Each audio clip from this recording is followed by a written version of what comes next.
Okay, let's get going here. Today we're going to continue our discussion on the Laplace transform and its relationship to present values. And today we're going to do something that you would never do in a controls course. Okay, in a controls course you will define the Laplace transform. That takes them about 1.5 minutes.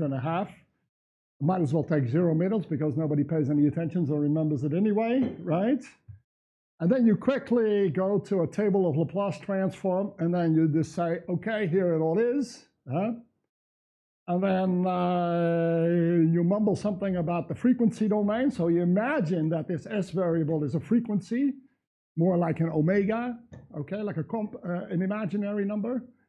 And then you just go ahead and start applying the stuff, and you get on with the engineering part of it. And here we're doing exactly the opposite, okay? Well, first of all, we spent all of last week's lecture on just defining the Laplace transform and sorting out what it does and what the meaning is. And then this lecture, we're going to look at that table that you normally just have handy when you do your exam. You have no idea what it is. Otherwise, if you don't have handy, you can't do any problems because you would have to memorize them. But you don't have any insight. You couldn't be able to derive it that quickly. And that's what we're going to do is at the end of the lecture, I want to have it so that that table of Laplace transforms you can just you have it memorized. But not memorized in the sense like you would memorize a telephone book, but you just know this is just it, you know? Just like you know how the sine wave goes, or you know an exponential function, you can just plot it. You don't have to kind of look it up, all right? And the other thing that is really different, three things that are really different today. The other thing that is different is that we'll be working exclusively still in the real part of the Laplace transform, okay? So it will never have, our S variable will never have the feeling yet of a frequency with a cycle. It would have the feeling of a discount rate, something that's knocking something down, okay, a decay. The signal is decaying. What you normally see is the modulation of your signal. So there are no vibrations, we're not looking at them, we're not analyzing our signal in terms of those, right? And this just fits better with the way it's usually used in economics or finance, that these type of formulas are just used to discount with real interest rates. So what we would call the sigma part of the S variable, all right? Ignore the omega part, right? Now the third thing that's going to be totally different here is that rather than working in the S plane, the complex plane, and hence just on that left real axis, we're going to work on the Riemann sphere. Okay, now the Riemann sphere in real dimensions is just a Riemann circle, but I'll call it the Riemann sphere anyway because that's what everybody calls it. So it's a sphere in one dimension, right? Huh? Okay. It will prepare us for when we go to 2 dimensions, we add the imaginary component to the Laplace transform, and then you can see it becomes a true sphere. And everything will become even easier, but then you can actually bring it together, okay? And the other advantage of this Riemann sphere, it takes a little bit of getting used to, but the big problem, and I doubted whether to do this or not to do this, but the big problem with the S-plane is that you have stuff just running off to infinity. So the lecturer will be standing there, okay, there's a pole at infinity there, and this one shoots off to infinity, and this one shoots up to 0. So your plot is this big, and most of the interesting stuff is happening outside of your plot, okay? So how do you look at the angle at which some kind of trajectory of a root, how do you trajectory of the pole, which is called the root locus, how do you look at the angle at which the one root locus approaches another? You know, you can do it at 0, you can see that angle, but how do you do it in infinity, okay? And what is this infinity anyway, right? Huh? People talk about it all the time, and stuff happening there, but you just can't see it, so students never get any feeling for what it is, and they just have to somehow imagine that it's the same thing that's happening if they turn the thing around at 0, okay? Huh? And we want to just, the Riemann sphere, it's all on a compact manifold. We can all embed it into two-dimensional space. So that's our blackboard, which is in black, which is white here, because it's a smart board. Huh? And we can still, fortunately, extend it when we do the imaginary part to a sphere in 3 dimensions, and we'll have to make 3-dimensional perspective drawings. But here, everything is just nicely in 2 dimensions. So these are a couple of things that are going to be radically different from anything you do in controls, okay? So there's no point in me just repeating what you already know in controls, all this stuff. The point here is to fully understand what this thing does mathematically and the interpretation in terms of economics. And you will get for free a really nice interpretation for the typical Laplace transform as you would use it, right? This is often very lacking. And, you know, the Laplace transform for an engineer, I mean, I don't really know how to describe it, but it's almost like it's somebody of the opposite sex, you know, like it's really nice to have around, and they are maybe useful and pretty and all kinds of stuff, right? Exciting, I don't know what. You can do great stuff, you know, but you never really understand it, you know? No matter how much you try, you practice, and you look at the table of what you got to do and how many books you read, you never really get it, right? You just kind of get used to it and know how to work with it, right?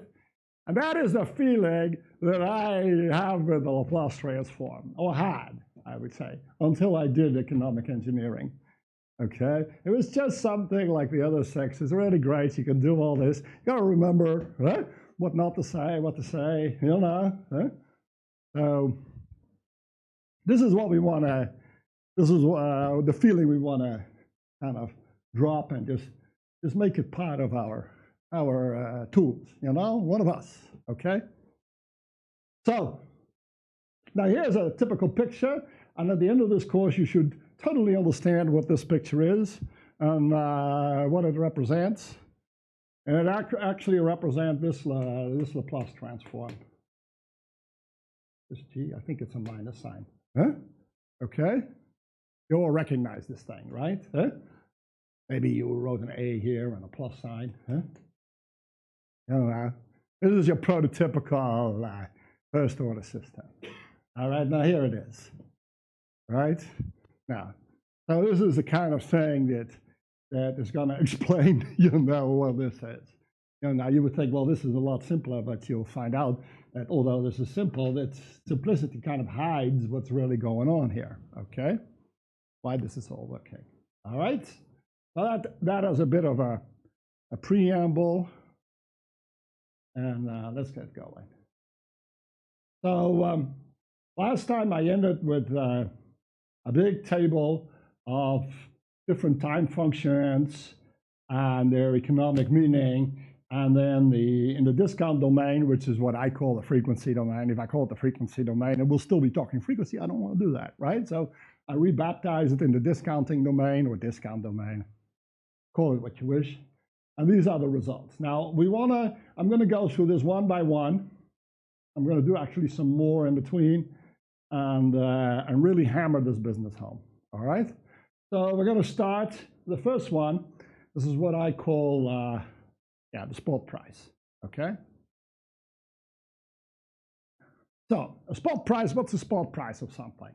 So what do? You want it now, you make a payment now, boom, okay? At zero. Now is the zero, right? So you make this payment. Now, in practice, you can't really do this, right? There's no way of going a zero-time chuck. Here's the money, right? Well, this is what I want. Here's the money. Yeah? Here's the credit, okay? So you're always going to take some type of interval to do this, right? So, you know, you'll do some integration of some function, say here, and you'll do that over a time interval. I don't know why I did. Yeah, no, I'll leave it here. This is fine. And you just integrate this over time interval, and you just calculate the momentum, which is the price. And if this is a want, okay, you just calculate the price, all right? But there's a little problem because this is where you are. You're moving in the future. You're not moving in the past, which is what you would have to do, right? But, you know, if you make this thing small enough, you can imagine that that doesn't really matter, all right? I'm going to make this thing go a very, very small area. Well, what does it matter that it came just before 0 or just after 0, right? Because it can be lightning fast, right? Faster than anybody can notice and depreciate my, or I can notice and start depreciating my, my values, right? So I've indicated that with this function, right? And this is a special function that if I integrate it, you know, over any interval, you know, minus t to plus t, right? I'm going to get the value 1, okay? And this function is also known as a Dirac delta, as you know, as a physicist, or the impulse function, right? Okay? This is all clear, right? So what is it? An impulse function is just at this moment, I just, boom, I just make this payment, all right? Now, first of all, let me ask you this a mathematical question. Is this thing a function or not? No, this thing, right?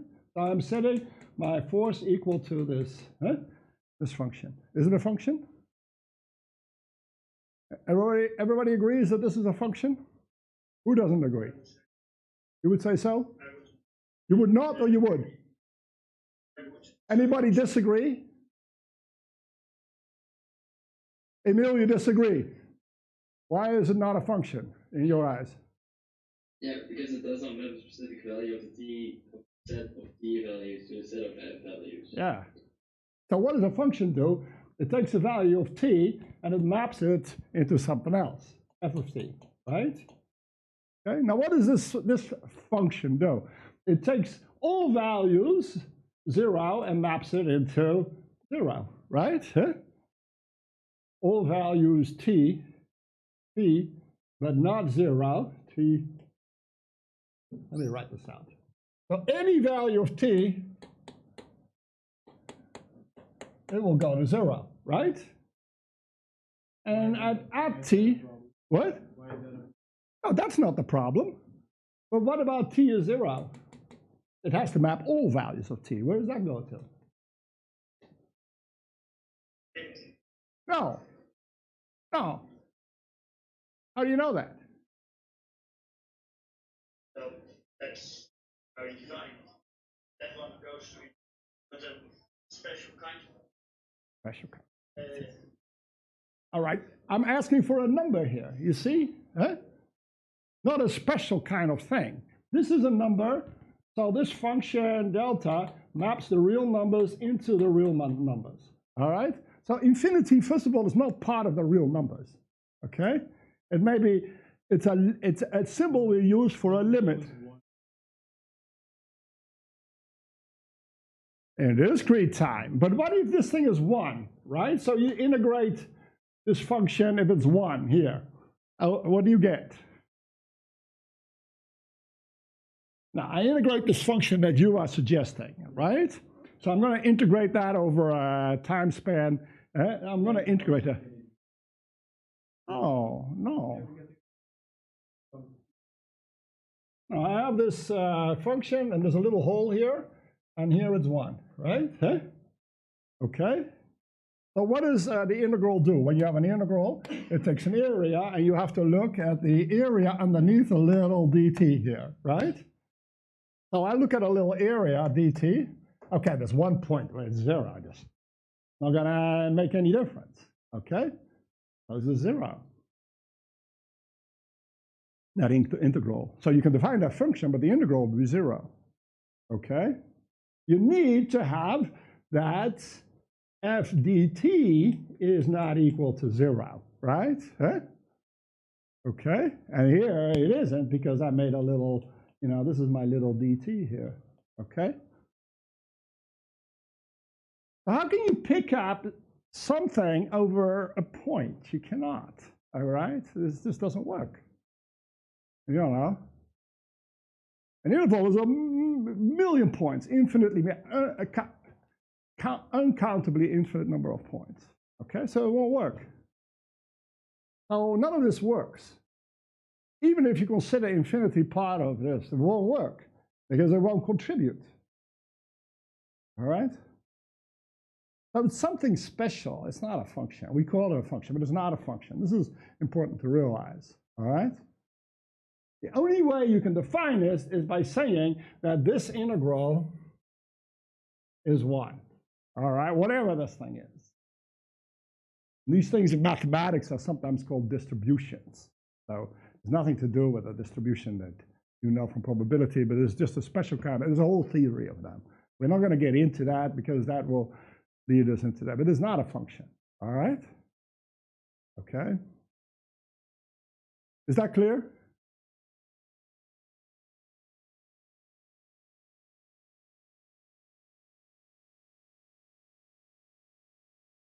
Whenever any this the conditions. Yeah, and this is a function, right? Now what was proposed by Ozai is a function. It's a function such that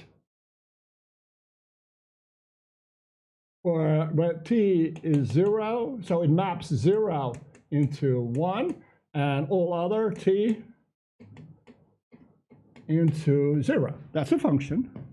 No problem, because it assigns to every value of t a number. But what is the integral? Call this function g or something, right? What is the integral of g over any interval? Yeah, but that's not what we want. No. So that is a function. Now, what function are you going to give me that's 0 everywhere except at 0, right? That will integrate to 1. You can't find it. So it's about whether it's possible. No, it's a question of whether you can find a function that has this property. That is 0 everywhere except 1 point, and then integrates to 1. That's the question, right? And that is the property of a unit impulse function, right? Yeah, no, something. That's this one. That's this. That's this. Yeah. That's it. Yeah. Say for this. That's right. Okay. So if I have this thing, that's a function. But what if it does this? It's not a function. Because why? Because this point has 3 values, right? Okay. What about this thing? And then there's a hole. That's not a function because these points have no values. It is a function on some reduced domain, but it's not a function. All right? Huh? Okay. So what Emil says is right. You got to map every value of the argument to, in the domain to something in the range, right? And that's it. 1 point only, right? Huh? Okay. It can't go to lots of points, and it's not a function. Huh? Right? Okay. So the problem is not that we cannot define functions. The problem is not that we cannot find functions that integrate to 1, right? Obviously, that's easy to find. This is one of them, right? The problem is that we cannot find a function that's 0 everywhere except at 1 point that will integrate to 1, okay? But we can think of it as a sort of a limit of a function, this little thing. And that's what you do in practice. So suppose you want to make a payment instantaneously at spot, okay? Now, how is that possible? Right? Physically. You're going to take some small amount of time to hand over the money, or even to take the decision, right? And even if you do that infinitely fast, you're still bound to the speed of light at which you can transmit this thing, okay? So it's not really possible, right? Economically, no, and physically also, right? Huh? Everything will take some time, all right? If it were only that the speed of light is limited, right? I'm not even, and then there are all kinds of technological limitations, all right? So we just imagine this, all right? And the problem is that we went to continuous time, and we love it because that's the Laplace transform, but it's kind of ridiculous, everything. I mean, discrete time is better, except the math is pretty, and everything simplifies, and we don't have to worry about the discretization step, all right? So we allow ourselves, like a mathematician, they get really upset when they see this, right?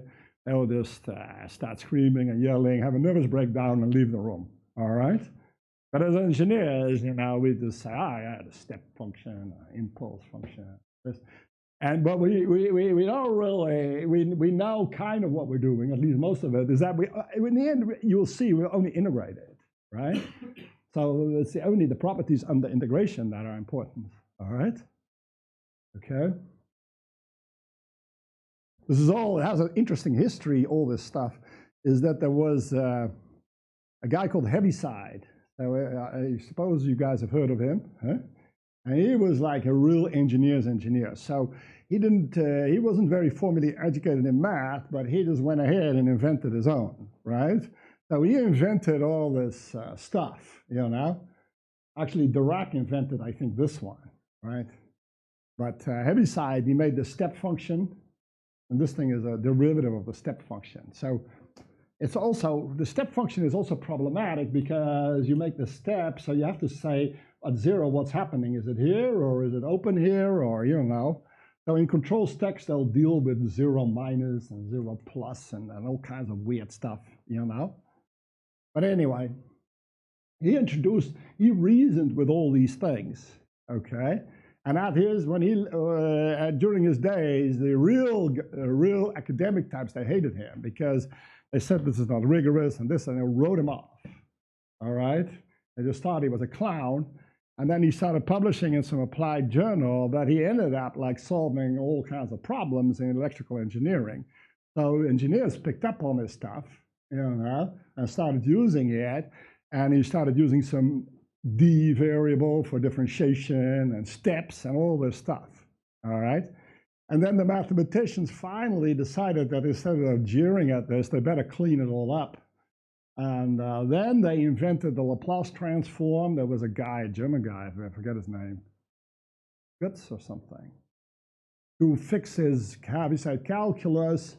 They fixed this Dirac delta notation, and Schwartz, he developed these distributions to deal with these type of special things, etc. Okay, and now in the controls curriculum, we deal with the Laplace transform because we want to be fancy guys, so we want to do a rigorous kind of Heaviside calculus. Heaviside just did it intuitively, all right? Well, that's kind of the history of the Laplace transform. It's kind of interesting. And then, engineers never really sat down and neither did mathematicians. Brigitte, can you put your microphone off? Huh? So engineers and neither did mathematicians then take that final step and say, now that we fixed all this Heaviside calculus with the Laplace transform, what is that thing saying more, that we can really use in engineering? And this lecture can be seen a little bit in that context, is to finish off the job, rather than just doing your old Heaviside stuff, and in the beginning you write a little chapter on the Laplace transform justifying it all. Okay? All right? So you're happy here, Rumer? Huh? So you see that in this case, this integral is going to be equal to this integral. Okay? Because of a very short time interval, this thing will be at 0 effectively. Okay? So this whole thing will be 1, and you'll basically be integrating this, which is exactly equal to that. All right? So an impulse or a Dirac delta is very special in the sense that the time domain and the frequency domain is precisely where they coincide, right?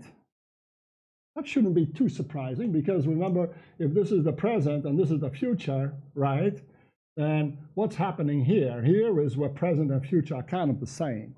As long as you make that interval where you measure on short enough, all right? Huh?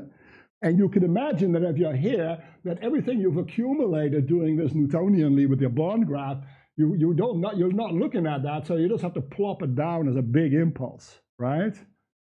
and you shift it just after the 0, so you put that impulse at 0 plus or something. I don't know what did they use in your textbook, but something like that, right? Okay. All right. Okay. Now, a long story of something that is considered to be the simplest of all, right? Huh? You guys okay with this now? All right? All right. So that's why I call it the spot price, is the present value of yen now. So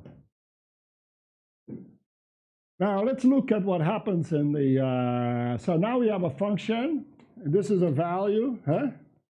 Now this is equal to s, but it's independent of s, okay, and always gives you 1.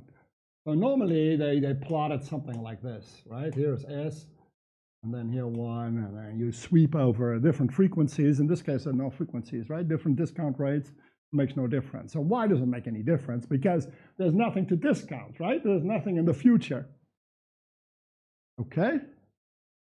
So you get this thing that they call white noise, but don't think of it as white noise here. Just think of it as, you know, now look, no matter how fast or slow I discount, I'm always going to get this money I already have. So there's nothing in the future, nothing in the past. Well, what's the difference? Okay? All right? So you get this already first idea of this Laplace transform, or is that something that's very concentrated in the time domain, which is a sudden payment, it's all spread out in the frequency domain, right? Or the discounting domain. And sometimes this is taken as a very deep statement of the uncertainty principle. We'll come back to it when we look at the imaginary numbers, you know, so that you can't know both at the same time, right? You can't know what the frequency is or the time is at the same time. When you know exactly when it happens in time, you don't know, all right? So, but you see, there's nothing too mystical about it. If you just get a payment now, how are you going to ever find out how somebody is discounting this thing, right? You're just making cash payments. You're not loaning money. You're not doing any of this. So if you have a pure cash economy without loans, without anything, without futures, only present, once a guy is running around the present, you know, you don't need any discounting. That's all it's saying. Everything is, you know, independent of your discount rate, all right? Okay? Now, how does this look on the Riemann sphere? So, you know, there's everything gets mapped to the number 1. So I made a blue circle, you know. Here's a blue circle for S, right? With infinity here and 0 there, right? And you map it onto here, and then what do you find? It's all, you know, the whole circle gets, you know, broken open and scrunched here, all right? Okay, that's what this is saying. Okay, this is V, and this is, and it's always equal to 1. So every point of in the S domain gets mapped to this point here. All right.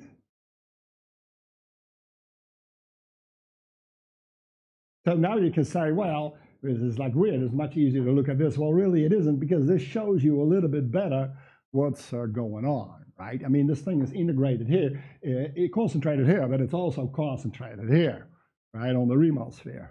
All right? Okay?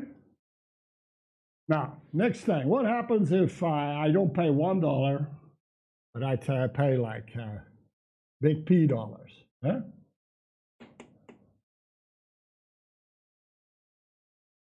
What happens to this point? Well, this thing will go, so this become P, right? So we'll just shift up the value to like P dollars here. Okay? People are looking a bit fuzzy. Is that because this is just too obvious, or because you're already losing me? This is obvious. Good. How does that look on the Riemann sphere? So here it was 1, right? Now it's P. Now suppose P is bigger than 1, then you put it over there, right? Okay, so the value now is P.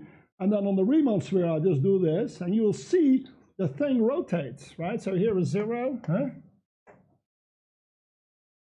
The point just kind of rotates over. You see that? So you see on the Riemann sphere, you get a nice situation where you're, instead of translating, you're just kind of rotating this thing up. And the higher you multiply it with, the closer you come over here until you multiply by some huge number and you're sitting almost at the pole, right? Because this thing doesn't have any pole, right? Now this thing, if you multiply it by infinity or a very large number, it becomes very close to the pole. They're all diverging, right? And of course they are, because you just give somebody infinite amount of money, right? Huh? All right?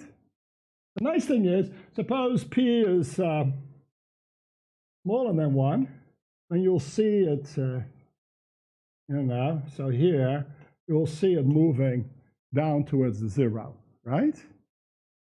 Okay, so you can see multiplying by a number in general. If you take a Laplace transform, you multiply a number. If you're at 1, the point at 1 will stay fixed. This point, if it's bigger than 1, you will rotate to the left, right, anti-clockwise, and the number is smaller than 1, you'll rotate clockwise. All right, this will be generally true for all Laplace transforms. Here you may still think, okay, this is kind of silly, but it really isn't, because we're going to get a whole Laplace transform with all kinds of stuff out of infinity, and we're able to see how this thing kind of squeezes open like that, okay, when we boost the value with a constant, okay? What is boosting the value with a constant is just increasing the payment from 1 to whatever it is, and this will be something we're doing all over, right? So we'll take a unit payment, a spot price of 1, and we'll know by linearity of the Laplace transform present value, we can multiply by some A or P or whatever. But the same will be true for a step, for later, everything, right? So any value we get, we can just kind of take that Riemann sphere and okay? You can also see what happens to the pole, it just starts moving, at the same rate. Boom, no problem, right? Huh? Okay. This Riemann sphere is going to be really cool. It's going to be to you what a globe is when you were a kid. You see all these maps. You got this North Pole. It doesn't even show up on your map, right? Because it's all blown up, right? Then you get this globe, and you can look at it, and there it is. And you can even turn it like that, and now I'm just staring at it. I have another map. Huh? That's what this thing is going to do for you. Okay? Max, pretty,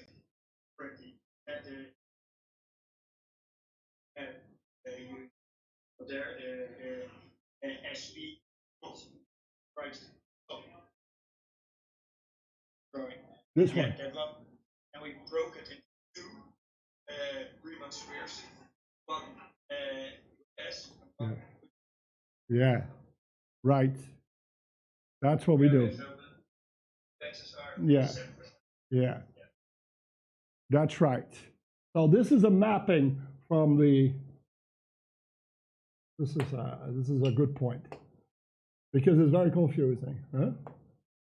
This is a mapping from the blue line to the black line, right? And this is a mapping from the blue Riemann sphere to the black one, right? And all you did was take the whole blue line and crunch it onto that one black line, right? So I can take the blue line, the black line here, and I'll put the blue line there, right? And then you take any point and you map it to 1 here, right? This is the point 1. But I'm making here a Riemann sphere and here a Riemann sphere out of it, because I want to know what's happening there and happening there, right? So any other point here? Also maps there, and this one, right?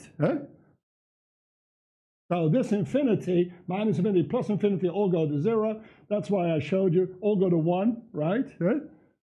That's all that happened here. Okay? And then when I change this, and I make it P, and I shift it over, right? Shift it over from 1.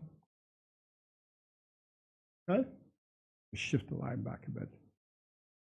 So the shifting operation becomes a kind of a weird rotation. Eh? So you kind of like go like that, right? Eh? Go this one or that one. Eh?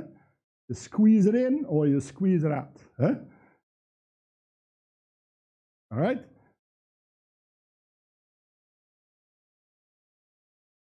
You kind of see the water flowing like this, right? Eh?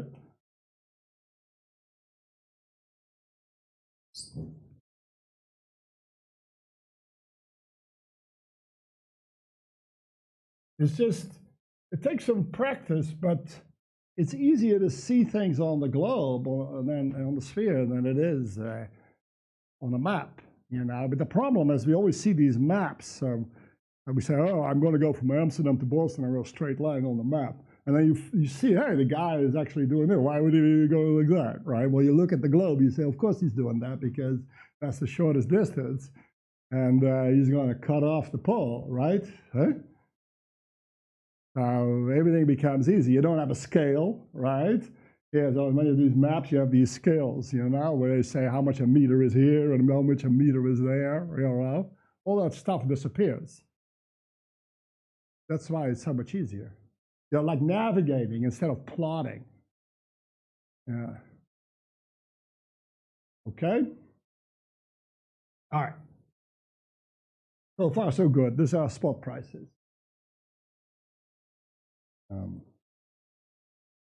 Let's go on.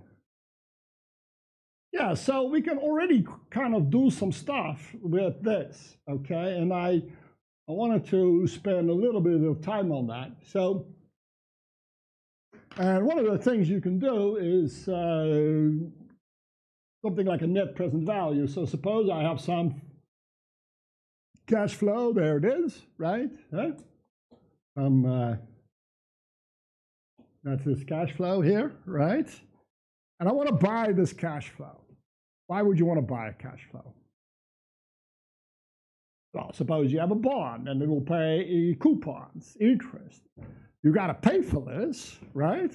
So you have to do an initial outlay. Boom, here's my money. And in return, I get this cash flow, which are all the interest payments, or the coupon payments. Plus, in the end, I get a huge spike. So a bond would probably look like this. You get a payment and another payment and another payment. And at the end, you get this huge spike where they just give you back the principal amount, right?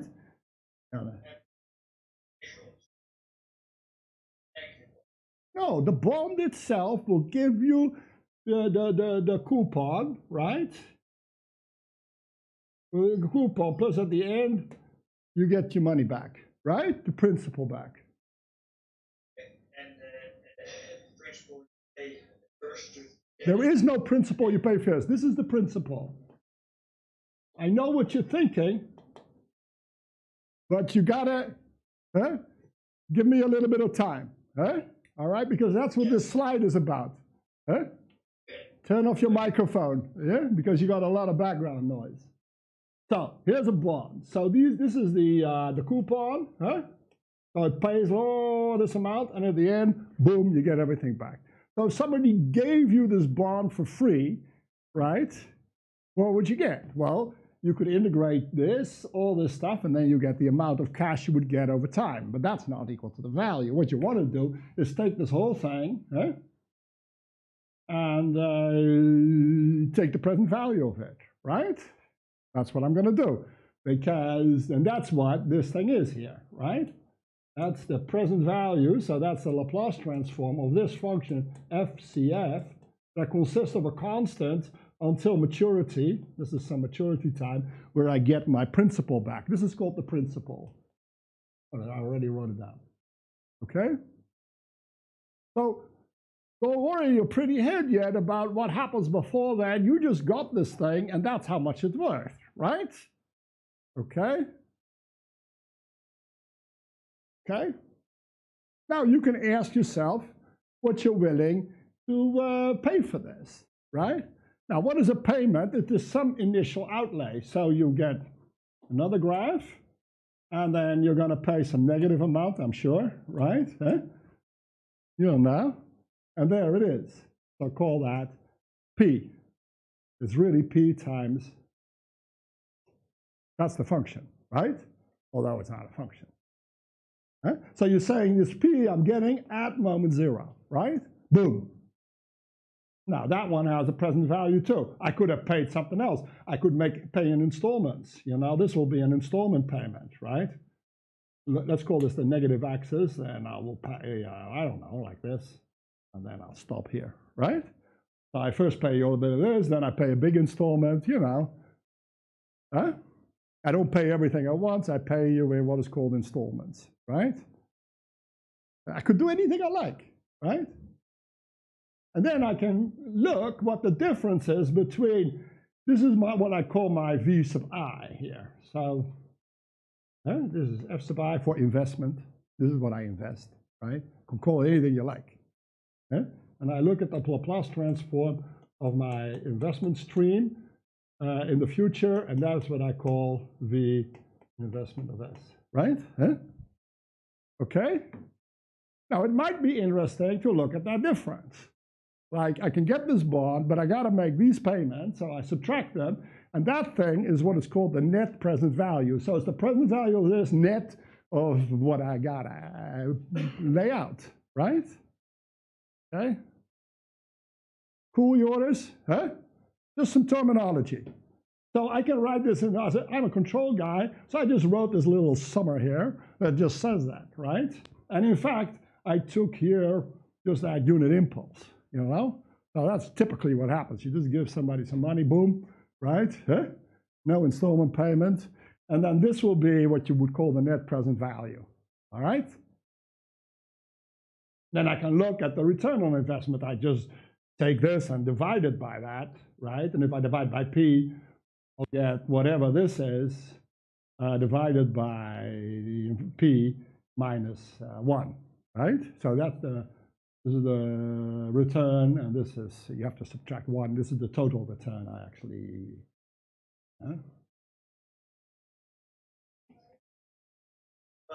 yes.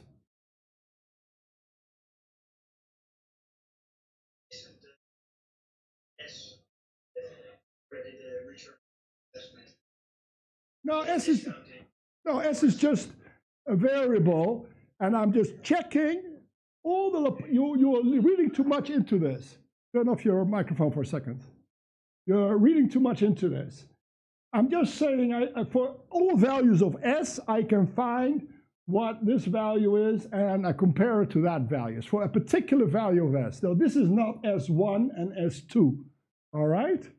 I say first, I'm discounting at rate S, okay?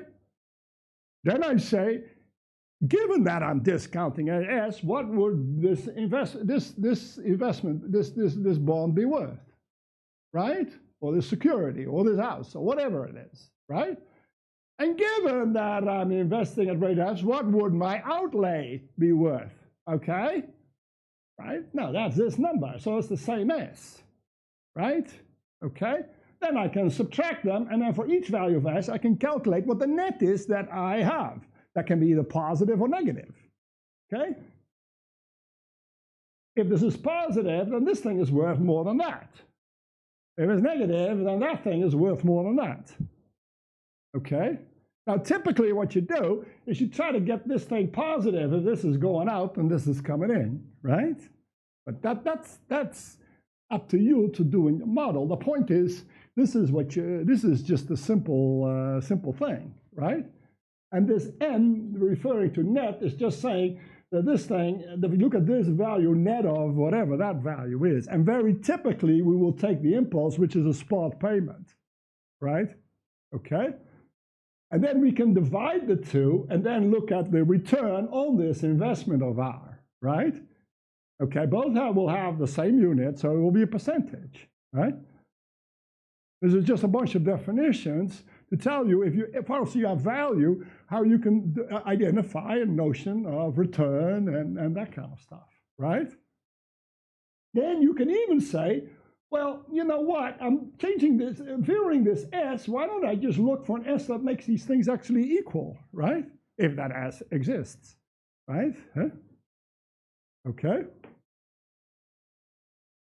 Now, it doesn't need to exist. Some investments are so crappy that there's no way of getting that to be, if this is a unit impulse that is lower than P, then you're never going to make it, for instance. So you're exchanging amount of P for amount that's smaller than P. So, there will never be zero. But if you have some complicated function, you can look at what discount rate, this thing is a break even, the money now, and that's what they typically will call the internal rate of return. All right? Well, that's what Keynes calls he came up with this. All right? So it's a discount rate that makes the net present value zero. But it's just, this is the difference of two Laplace transforms, okay? So you're just looking at the Laplace transform of two signals. You're looking at the difference. Now, that can be a function of S, and you look at that S at which it's zero. That's it, all right? Okay? And with your unit impulse, you can just throw this in. So this is what they typically do. So you see how far you've gotten with this little simple thing. You can already look at IRRs. All I did was show you what the Laplace transform of the unit impulse was. That's all I did, right? Okay? We have a whole bunch. We know what a return is. We know what an internal rate of return. This is a return. This is not in percent per time, but it's just percentages, right? And so return on what? Well, on this thing, right? Huh? And take a return on anything. You can subtract anything from anything else, all right? Huh? A return on capital, and then this has to be the present value of everything that is what you call capital, right? Huh? All right? And as a control guy, you will just have your system and your little block diagram, and when you look at this error signal, if you want to get this to zero, not everybody necessarily wants to get this to zero, why? But, and maybe that's where you make the deal at, then you can control for this as an error signal, but you can use it in any way you want, all right? Okay? Well, this clears up for you quite a bit of confusion that I see, what this S does and what is the internal rate of return. I hope you notice. Okay? That was clear. Good. The return on investment that I was thinking about. But yeah. I think that one will also be clear. Yeah. Now, it's just a question of keeping your mind straight on these definitions and interpretations, and then you deconfuse yourself, Huh? And the terminology, hang a word to it, that is also very nice. The terminology to hang a word to it, right? I mean, it sounds almost mystical, huh? It sounds almost mystical, as if you're Goethe or something. Huh? All right. Let's what I want to do is one more, and then we'll take a break. All right? Huh? Now we're on a roll. Huh? Okay? So the next thing I want to do is a deferred payment. Okay? So that's a payment. That's not on spot, but in the future somewhere. Boom. There it is. Okay? You can all nod because this is just trivial, right? Huh? What? Yeah, except it will come boom, boom, boom, boom, right? This is just one thing, one payment, but I'm waiting with it, right? Huh? So sometimes when you have a bond and it is a zero coupon bond, then this looks like that. So you know how I drew that bond? The coupons were the flat thing, and then at the end you have the spike when you get back the principal. This is where all the coupons are zero. At the end, you get this big spike when you get your money back. So if you make an interest-free loan, right? Huh? This is what it is. And then this thing is called the maturity. Sometimes it's called the expiration, if it's some other instrument or something, right? Huh? Okay?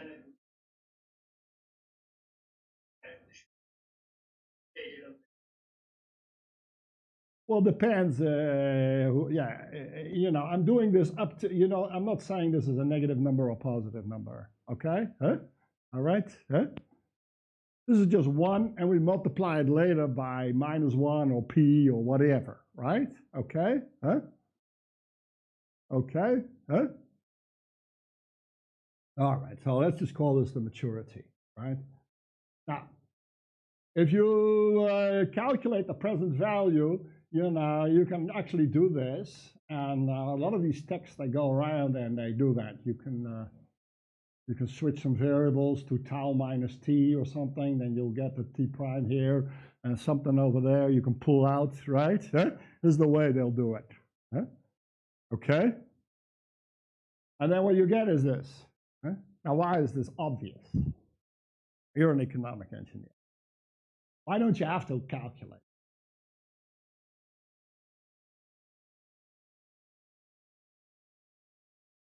Yeah. Discounted by exactly tau s. Yeah. Seriously, right? So you see, this calculation is really not needed. And none of this memorization is needed either, right? This is just, it's so obvious that it is nice that our formula does it, because then we feel like, wow, it's going to do more complicated stuff, but you don't really need this formula. Now look what you normally do. You call this t prime or something, d prime, and you substitute this, and then you move that out of the integral sign, and now you do all this stuff. Ultimately, it will come down to this, but seriously, right? So it's something that I taught myself over the years to look at these type of integrals and just see what it's trying to say, and then you can just kind of do them, right? I remember when I was younger, I was at MIT, I used to like stun people, like, how did you calculate that? Well, I just, and I said, well, I just see this, right? And then they thought I was brilliant, but I really wasn't. It was that they were brilliant, but I couldn't follow what they were doing, and I couldn't do it so fast, so I had to find all these little ways of doing it. Okay? So that's what you get. And then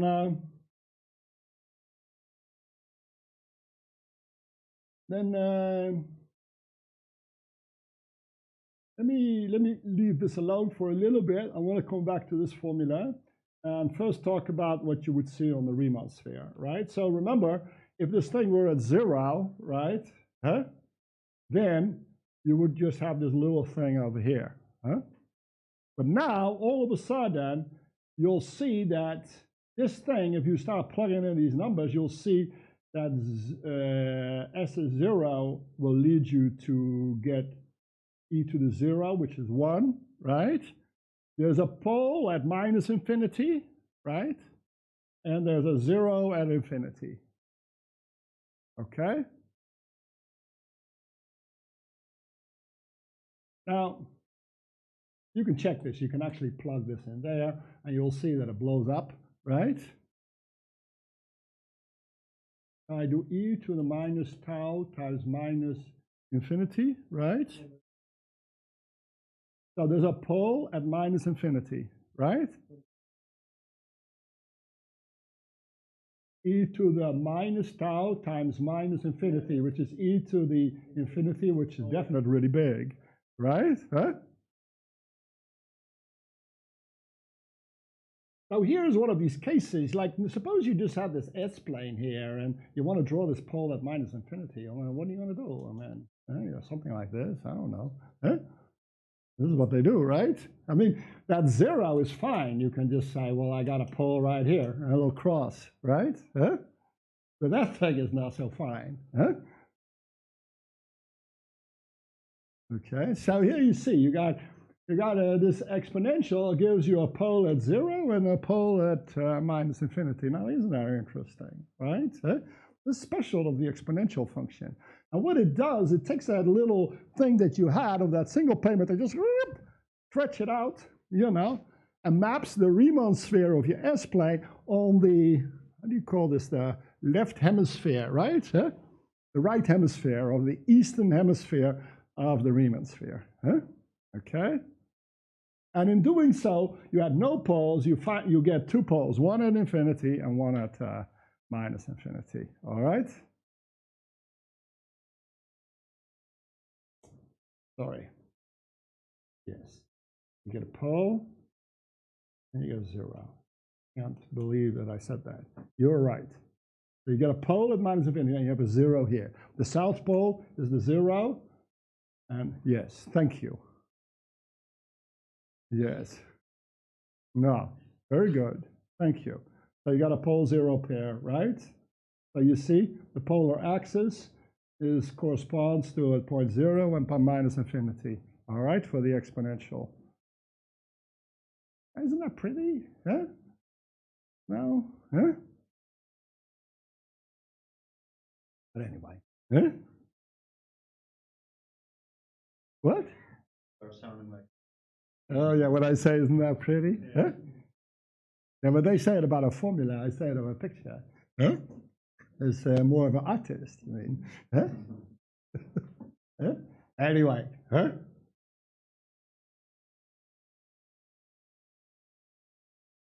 I mean, look, I don't want to say it's pretty. That sounds a little too artistic, but it is true that this function becomes, you can kind of think about it in a compact space, right? You don't have this stuff flying. It's just much better than the S-plane, I feel. So we're getting some stuff here. Now another thing I want to do and then take a break is this thing is called the maturity. Right? Now, for a 0 coupon bond, there's a concept called duration, and we treated that in last lecture, right? And what it is, it's the minus the change of the value with the discount rate. Okay? So, especially bond traders, but also others, what they're interested in, if they're holding a bond and their discount rate changes, how does the value of the bond change? Okay? Now, obviously, when the discount rate becomes higher, what happens to the value of the bond? It gets lower, right? So what they do is they'll put a minus sign in front of that. All right? Now, what are the and then the other thing they may do is divide this whole thing here by the net present value. Okay? And this will be called, here is the dollar duration, because this is measured in dollars, and this one is measured in time, right? This whole thing. Huh? So what are the units of duration? All right, that is the units of value, which are dollars or dollars per item. Let's just look at cash flows, right? Divided by 1 divided by time, right? Or say a day. Now that is dollars per day times day over a day, right? Okay. And then I divide by dollars, and then the duration will be in days. So the dollar duration is that, and the units of duration is in days. All right? Because I divide by dollars. So it's a feeling of how long this thing takes to kind of, it's the worth in terms of the length of time you are required to get your stuff back. All right? Now, this came about from looking at 0 coupon bonds. So they said, okay, 0 coupon bond, they're kind of all the same. And of course, you've got to take care of the fact that if it's the further maturities, you have to discount them more. But even if I do that, if I up them so that you take care of that, there's still a difference, okay?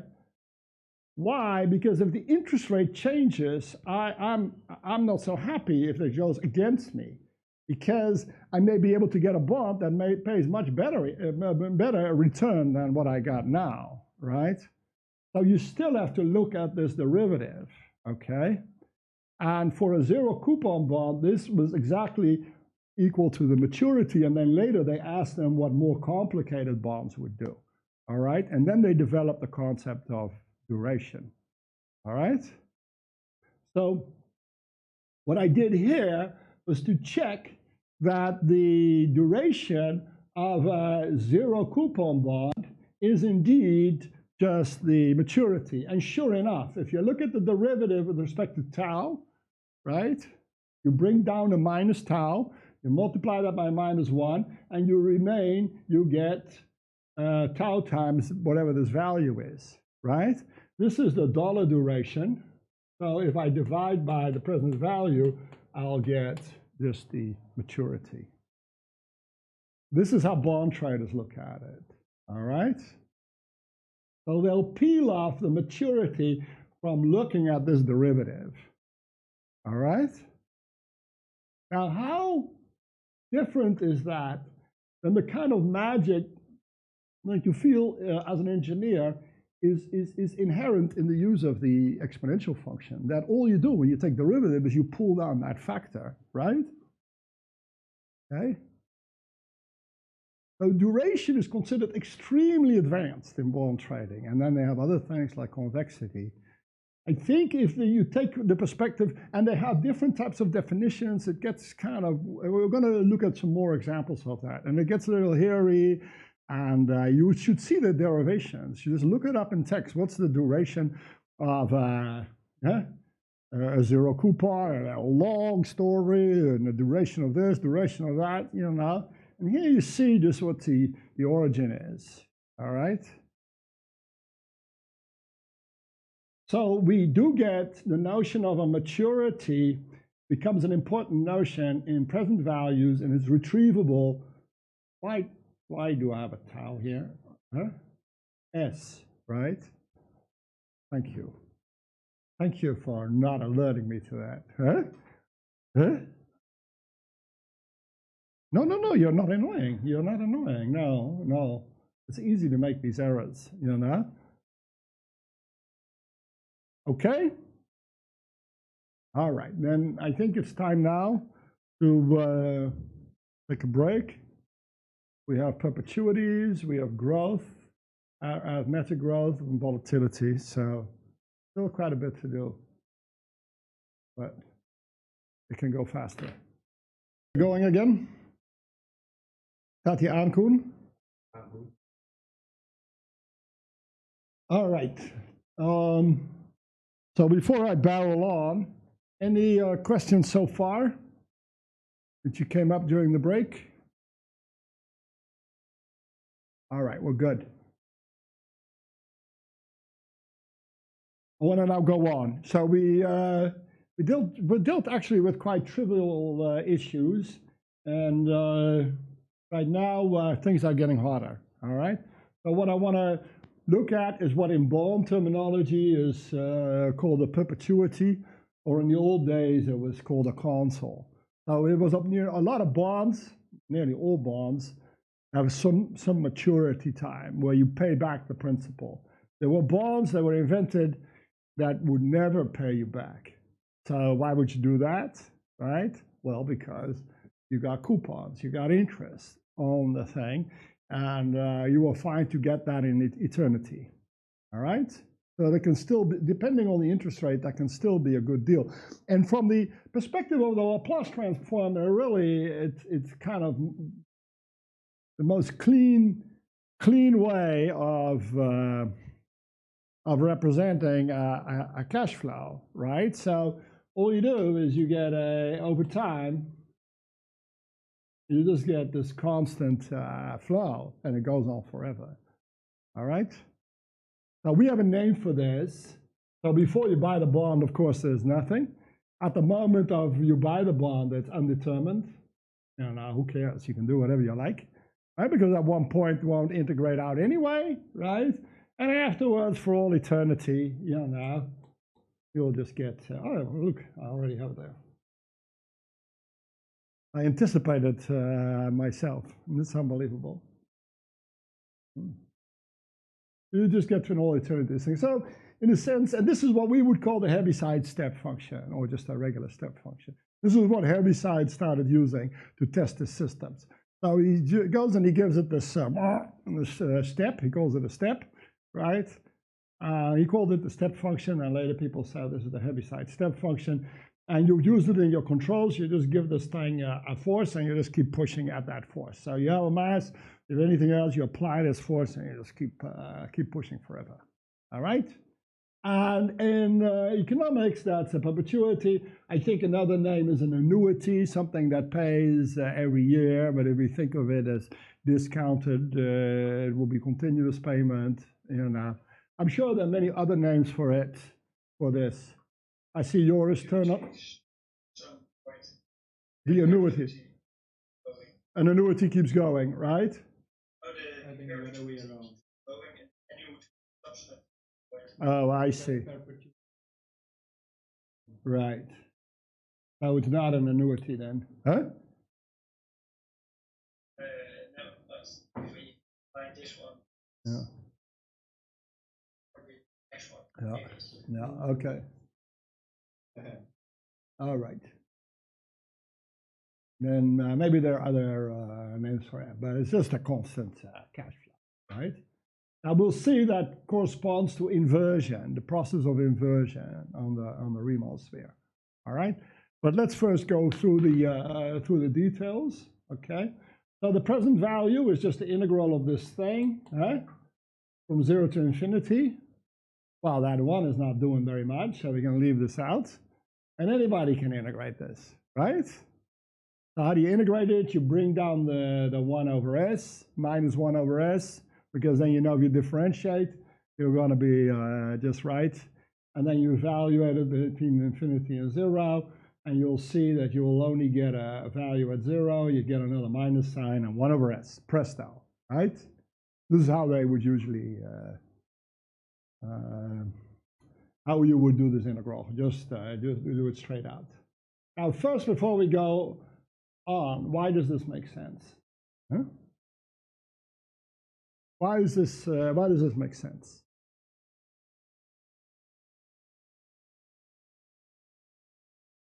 Well, let me try some stuff.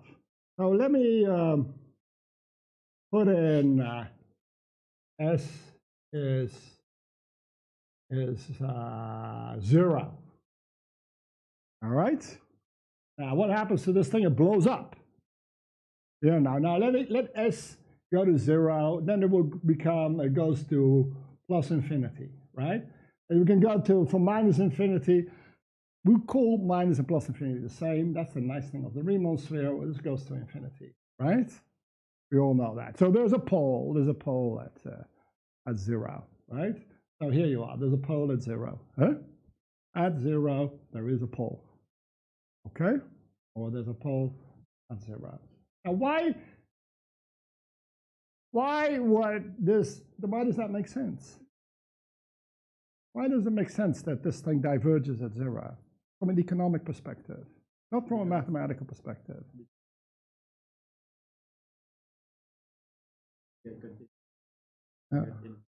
Yeah. So if you integrate this thing out, if you call this 1, if you integrate 1 to infinity, you're just going to get an infinite amount of money. All right. Oh, that's pretty clear, huh? So, sure. In fact, 0 is the only number for which you're going to get something infinity, right? All other numbers, you're going to knock it down a bit, and you're going to knock it down exponentially. So for very small s, you'll be discounting a little bit, but it won't diverge. It will actually add up to a finite value, right? Okay. So what happens for very large s? Infinite s, huh? Yeah, why is that? What? Yeah, but what happens here at this? Well, you know, in the future it isn't, but there's still a little bit left over here. How much is left over there?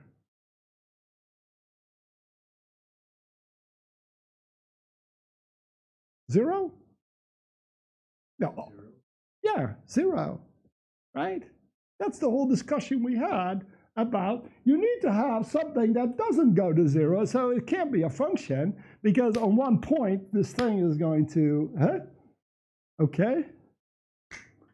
So it won't. It will just collapse in and it will give you 0.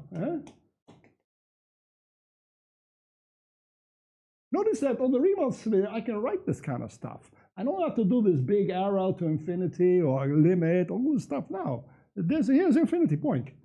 There you go. That's what makes this easy. This is what they also call the extended complex plane. You add a point at infinity, blah, blah, blah. But the whole point is, this is how engineers reason, you know? They just say that's equal to infinity, right? So you just mean it goes to the North Pole here, right?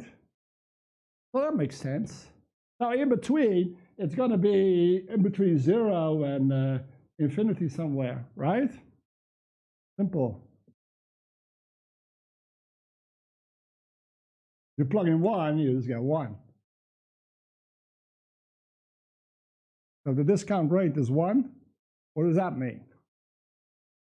Just discount this thing per year. Your yearly rate is exactly amount to the total total payment. Now this is pretty intuitive.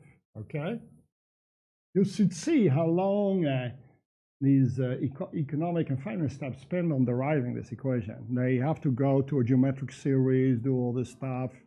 It's kind of hairy, and then say in continuous time they get this. It's trivial, right? And also the result is very trivial, right? Okay. Now what happened? Yes? Sorry. Negative. Of course, I can do the integral and I can plug in negative minus s. But then I would have a negative. This is a very, very good question. And I'm not going to answer it because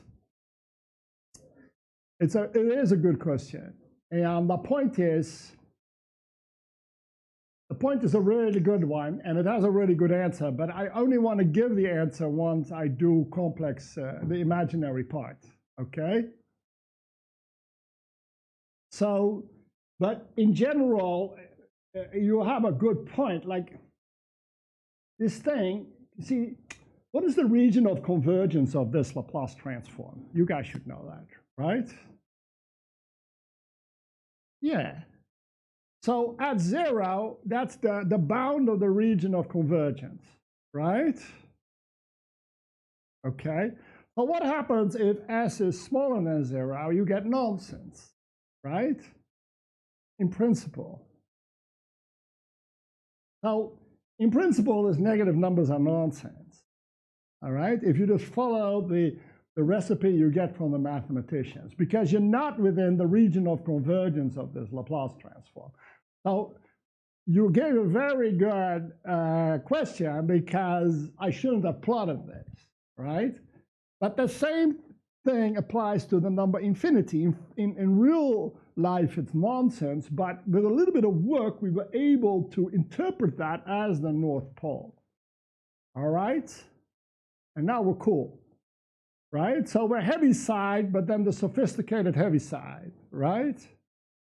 Now, these negative numbers, when you go outside on the region of convergence, the mathematician will call it analytic extension, right? And so he extends the validity of the functions beyond the region of convergence just because he gets a converging number. Then what does that physically represent? That's an important question. And this question I want to postpone, okay? Right?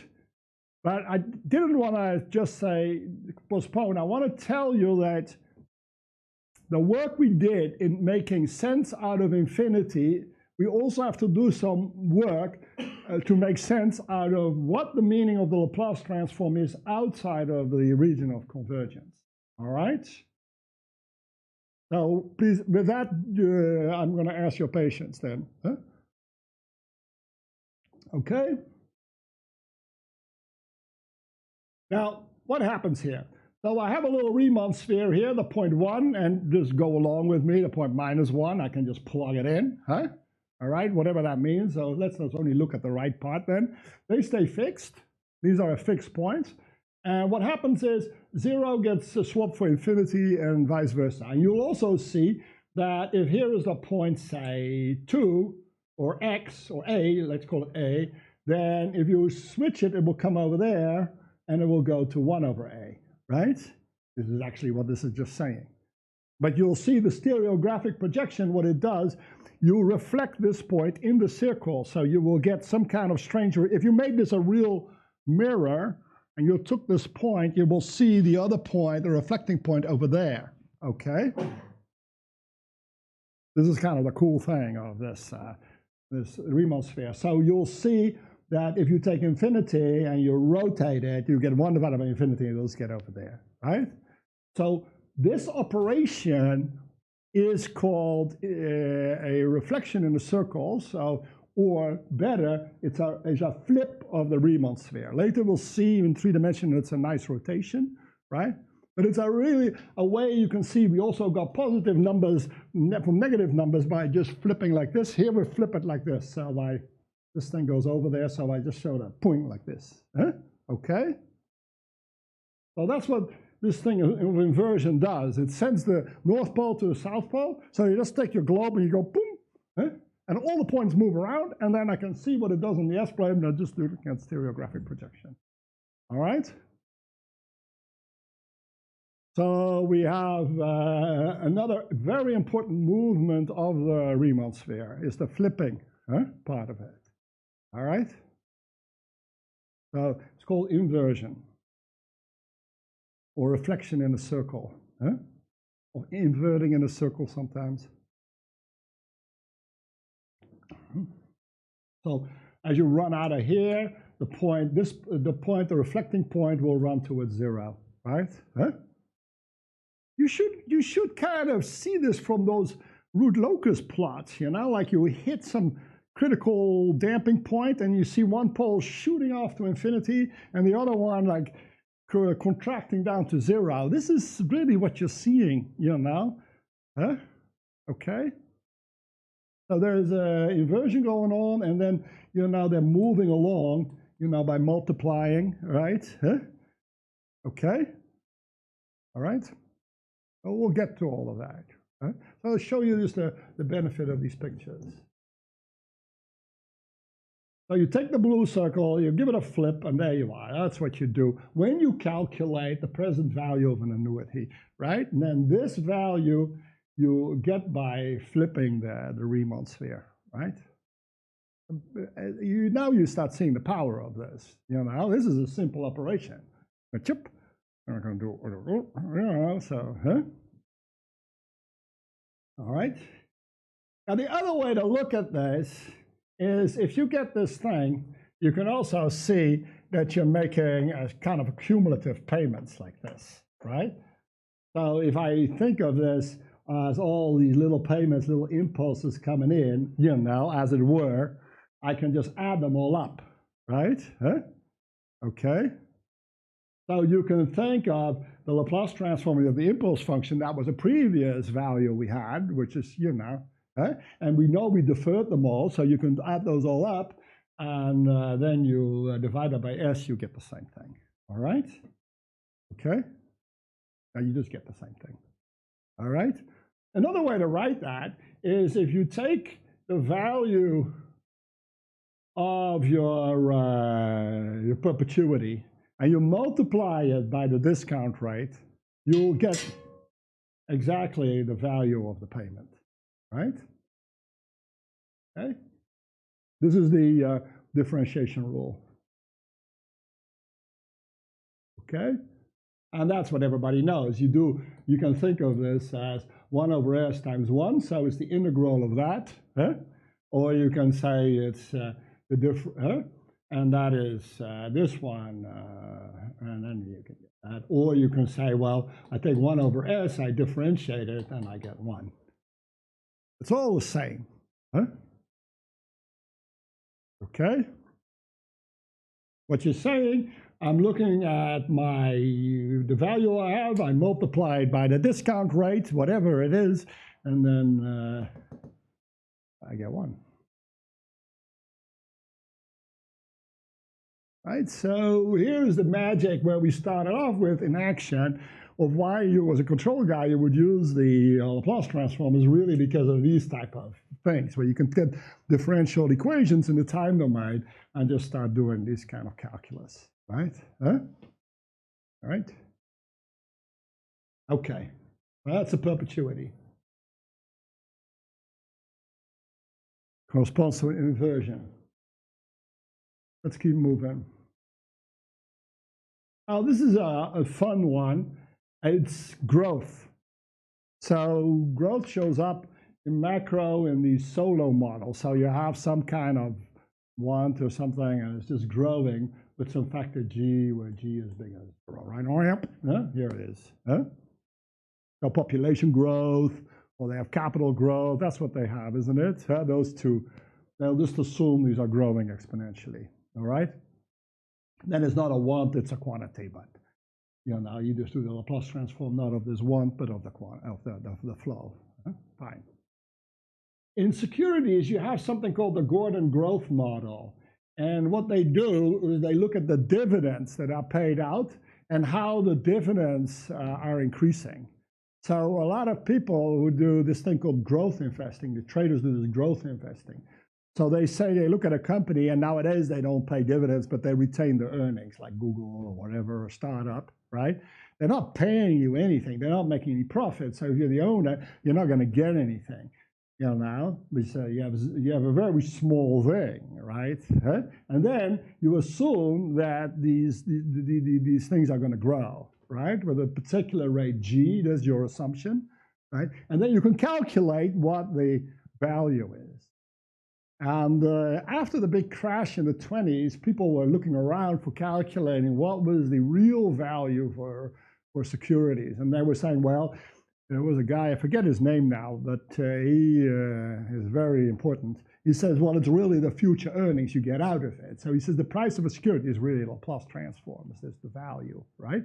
Before the 20s, that big crash, they thought it was something magic. It was just a commodity, a piece of paper that you would buy and sell, and the prices went up, like the price of wheat would go up or something, right? But it's not the case here. We're in the Laplace domain, right? And then some guy says, well, how come these companies with lousy earnings nevertheless have a high price? And then Mr. Gordon comes around and does the most famous model, and he says, well, that's because those earnings are going to grow. And they're going to grow exponentially because that's how businesses work. And there you have it. This is what you do, right? Now, the Gordon growth model is used a lot, and it's for growth investing, blah, blah, blah. And they go and they calculate the present value. You spend like a whole semester in a finance course, but really this is just this Laplace transform, right? Now, how do you calculate it? You just do this, right? This is your course, want. This is your discount. Well, I mean, the one, if you bring those together, it's S minus, huh? You just calculate the integral of e to the g minus s. Huh? Well, that's just this. Huh? Okay. Or is it g minus s? I don't care. Oh no, that's right. That's right. Huh? So that's what it is, right? Now this is a very well-known one. We write it something like this, right? Huh? Plus a. So the thing is already contracting. That doesn't matter, right? Okay. Your typical first-order system. All right.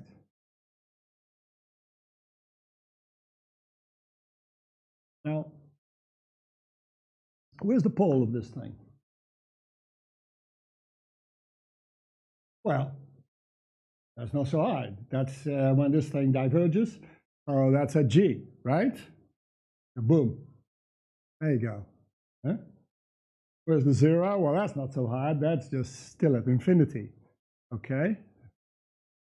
Then what happens to these points? Well, this is where they go to. All right. So this is why it's called also a frequency shift, right? So you take whatever you have and you subtract here 1 and there add 1, right? Huh? Or this is like you take the frequency and you shift it, all right? I don't like to think of it that way. And that's the effect. Now, how do you get that? How do you get this black Riemann sphere from this blue one? Well, the first thing you got to do is you got to get -1 to go to G -1. So how do you do that? You just shift it over, right? So you take whatever you have here, your blue, like a blue Riemann sphere, and that's at -1, 0, and then 1, and then you shift it over G, right? So that's actually the frequency shift. So that's what you do here. And then you have to do 1 over. You have to do the inversion, right? Because we're looking at a perpetuity, right? It's just, it's shifted over. Now it's exponential growing, but it's still a perpetuity, right? So I flip it and I get the result, right? Okay, so I've indicated that by these operations here. So a translation or a shift of G, and then the inversion. Now that's the name of the frequency shift, but really what we're doing here is just adding a growth term to our perpetuity, okay? Now, let's take a look at this. Now suppose I don't have to suppose that, you guys all know that. You do this Fourier transform, right? Now, just intuitively speaking, what do you do with a Fourier transform? You got some signal, and then you start looking at what frequencies are in this signal. So you start matching it up with different sine waves, right? That's the idea behind it. When you get a good match, right, you go, bam, I got it, right?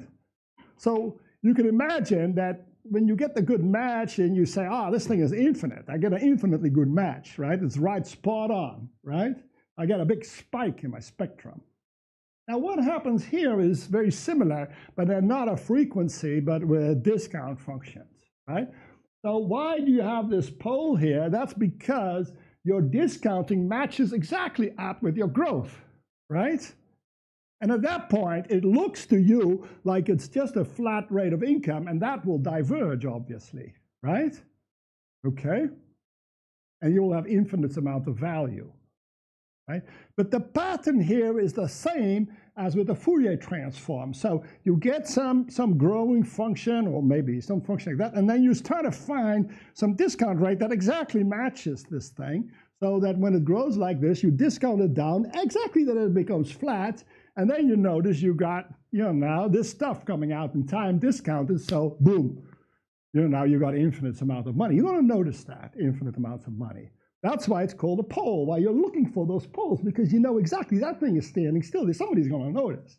He's got infinite amounts of value, right? You never really get there, of course, because we would be able to pay you this, but it doesn't matter, right? These are signals. We're not looking at the energy behind it, right? So it's the same as a resonance peak, right? So you see that this business, what I'm doing, is the same as the business of the Fourier transform. I'm just looking for test signals and seeing when they line up with the signal that I have, all right? And my test signals are all discounted continuous cash flow signals, all right? So if I go back when G is 0,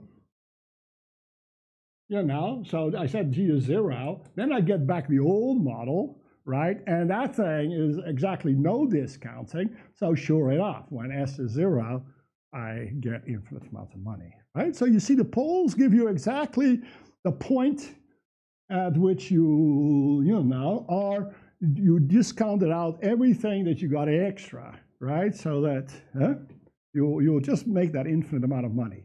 Making anything more makes no sense from this perspective. We'll deal with that later, all right? So that's a little piece of insight in this Laplace transform, that the way you think of the Fourier transform here just shows up as something, there's videos of 3 blue, 1 brown, and all kinds of other people on why this Laplace transform works, and it's really mystical. But if you look at it from this way, like, sure, okay. All right? So you see a first order system as a nice pole, and the way you interpret it is not a frequency that lines up with it, but a discount function. Okay? All right. Okay? This is a good one. The Gordon growth model. They spend pages on doing this, a whole semester, if you take a course on finance.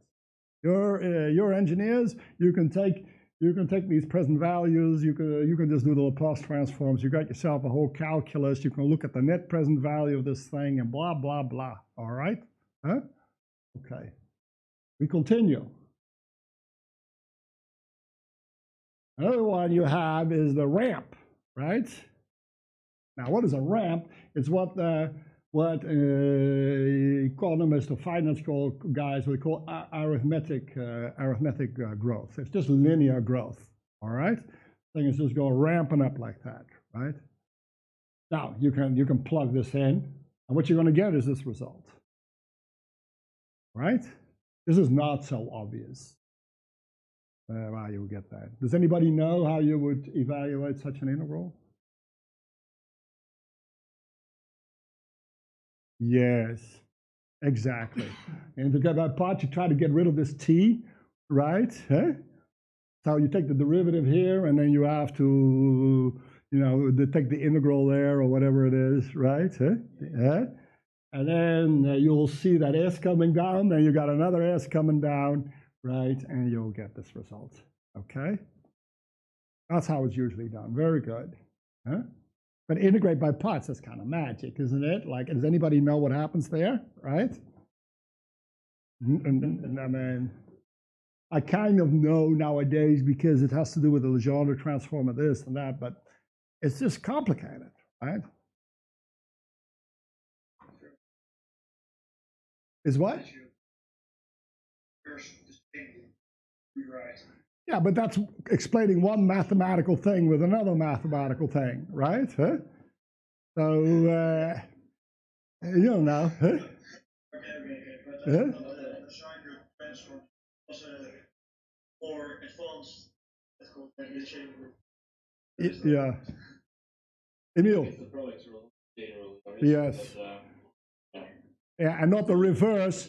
Not the reverse, but the difference of the total differential with the But given all those things, and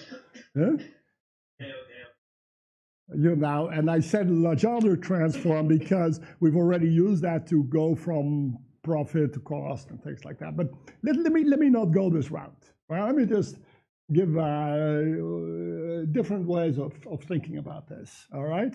So the first one is what is called also console of consoles, right? So you can think of this thing like first I have, this thing. Huh? I know what that is, right? That's just a perpetuity. But the next time step, I have another one. And the next time step, I have another one. So what I have is a perpetuity of perpetuity. Every time step, I don't receive a payment, but I receive another perpetuity, boom. Huh? Okay? If you do that, then obviously, then you can think of this as this way, right? So you have whatever you if you integrate this perpetuity over the different ones, you can get the same result, okay? This is one way clever guys in finance do explain this, because they don't have the Laplace transformer from them. They can't look this thing up. Huh? The nicest way to look at it, to me, is that this is the duration of a perpetuity. So if I take 1 over s, that's the perpetuity, right? And I look at the duration, okay? Then I'm going to get 1 over s squared, right? So I get minus 1 over s squared, I put another minus sign, and I'm okay, right? That's the nicer way to look at it. Huh? Now, why is that, right? Well, obviously, if your discount rate is changing, your bond, there's a minus sign, will get a little bit less worth. Yeah? So how much less does it go? Well, every time step, another amount of what the change was, right? Huh? So there you are, same results. Huh? So you can take these things each way you want. I don't want to spend too much time thinking about the details, but here, these are just here to give you the ideas, how you can look at these things. So you see the differentiation rule and the differentiation rule in the time domain and the differentiation rule in the S domain are both very, very valuable to see how you can get one Laplace transform from another, okay? And in economics, like in engineering, either or the one can happen. Huh? All right? Okay, so I'm playing with the differentiation rule, and the interesting thing, not only the one in the time domain, but also the one in the frequency domain. All right? Okay. I have a few more minutes, so I want to do something outrageous, all right? And this is the idea of volatility, right? So suppose now my payments go like this. This is not so crazy, okay? Maybe they have a shift, you know, so that the zero is actually here, right? And then you get this, but they're all the time, you go, well, they're both a little bit more, a little bit less, right? I just plotted here around zero. So you can easily add a console to this or a perpetuity to this and get the result which you will see much more in practice, right? Huh? Here I have to buy sell. Here pay, receive is also useful if you're a trader or something, okay? Now, what about the value, the present value of this thing? All right, now you can go calculate it, and you will get this, right? How would you calculate that one? Anybody have an idea?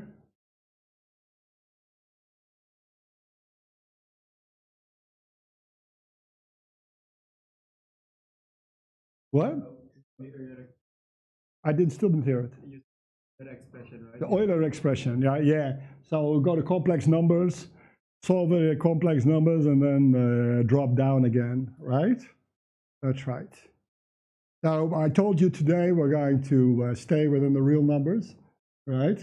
So I'm not going to do that. So you can actually, there's other ways to do it, but who cares, right? Huh? I'll do that later. Yeah, you have the plus table, you just look it up, right? Huh?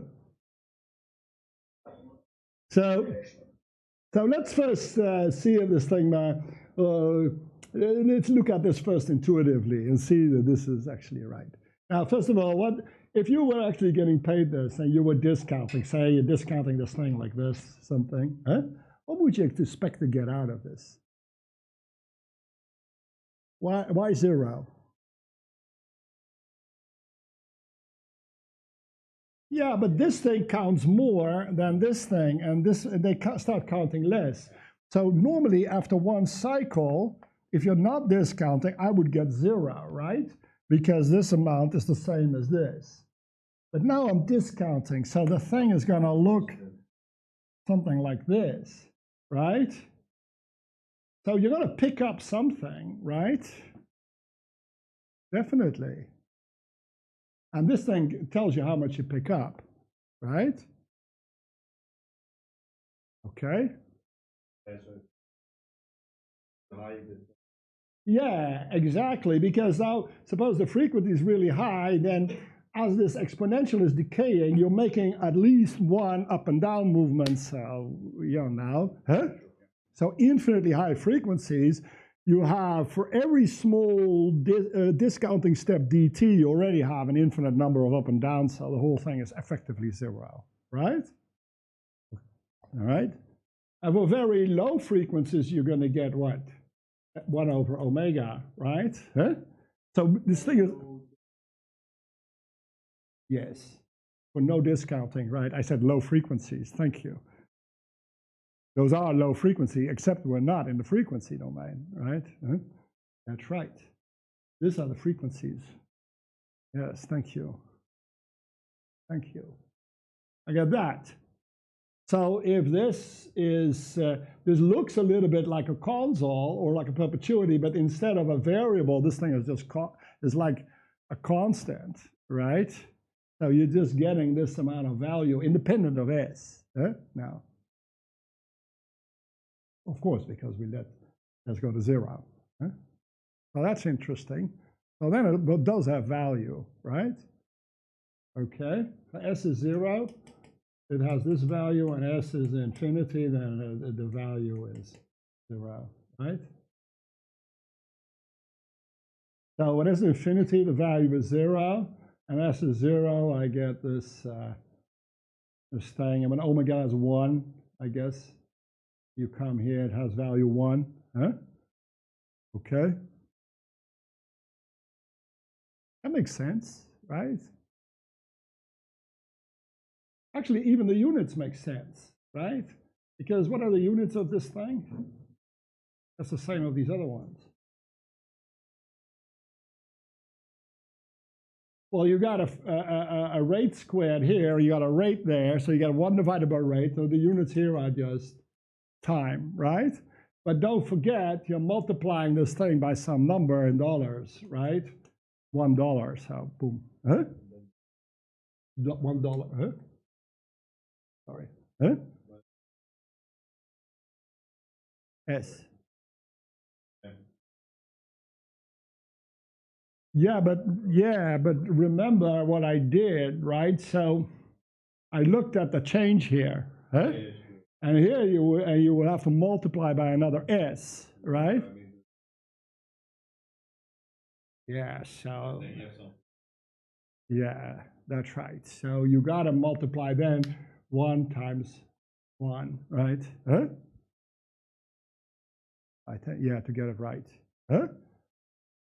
Yeah, so you will do, huh? That's what you got to do. Because you got the perpetuity of perpetuities. You're right. Interesting, right? You can fix these things. Huh? Yeah.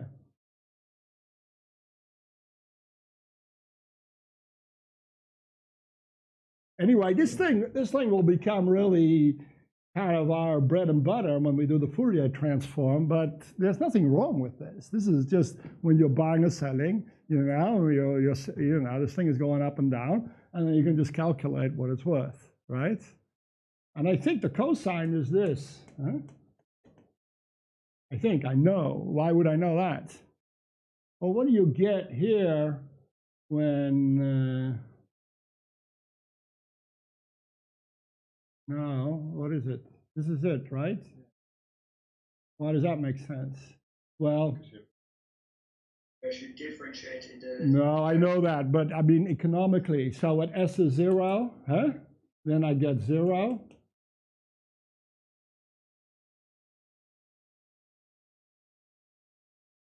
Well, that's interesting. The reason is because the cosine does this and doesn't, you know, it starts at 1. So you're going to pick up a little bit here, right? If you go fast enough. Huh? So S goes to infinity. I'm a little bit confused. I'm not going to do this. I'm not going to do this in real time. Huh? I did it at home, and now I can't be confused myself. I think what I want to do is end on this note. What is happening here? Well, first you got to go shift over some distance omega squared, right? And it's a left shift this time. Instead of g, you know, so we shift. Now, first we expand, so we calculate this x squared, okay? Then we shift, so this should have been there. Then we shift, we to the left, we add this, this guy. And then we invert the whole thing and multiply by omega, right? Okay?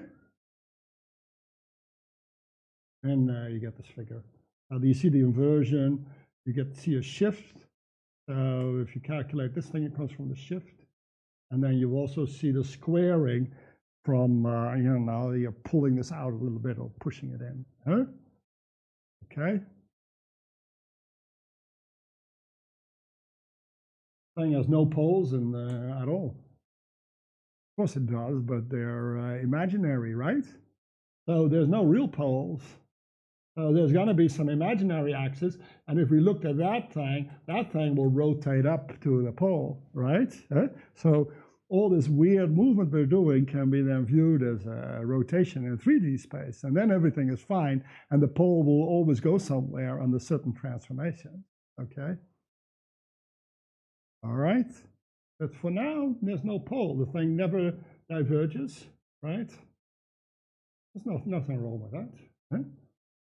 Okay, so there's no real pole. That just means you can't fit a pure discount to this thing. No, of course not. The thing is oscillating, right? How could you fit a pure discount function exponential to this? So you'll never get a good fit. Some people try, like at Ortec, they try. So they'll say that the trend, if this is a trend, or the growth, that this is like a frequency with a very, a sinusoid with a very low frequency, you know, and then they base it on the fact that if you look at the sine function here, it somehow looks the same as this. I don't know, huh? Huh? But you see, it can't. There's no pole, so it can't fit. Huh? It can't fit. The closest you get to the pole is somewhere around here. And that is probably the best fit you can get. That's hopeless. There's no trend in it. All right? No growth. All right? My time is up. And I also came to the last slide. These are all slides from last time, just some stuff I may need. Huh? Just want to leave you at the beginning what I wanted to say. I want you to see how this works. You can recognize this now as something like this, right? And here is this table. And the only thing we haven't done is this. You can easily sort this out because you know this one was, well, it's really, this is just a pole, you know, huh? It's one of these frequency shifts. This one is, I wrote the cosine there, but the sine we just did. You can easily sort it out. You see, that's why you get this type of second order system, because you combine this thing with this thing, right? Fine.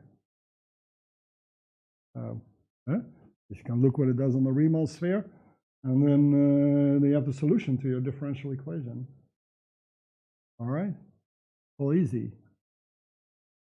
Easy peasy lemon squeezy. Well, this is where I want to leave this at. We did a pure, real theory, just talked about interest rate. We didn't use a single Laplace transform table, you know, now. And we did a special type of Fourier analysis with real exponentials, you know, so we were in Hilbert space. We did all kinds of excursions. And with that, I want to end this lecture. So thank you.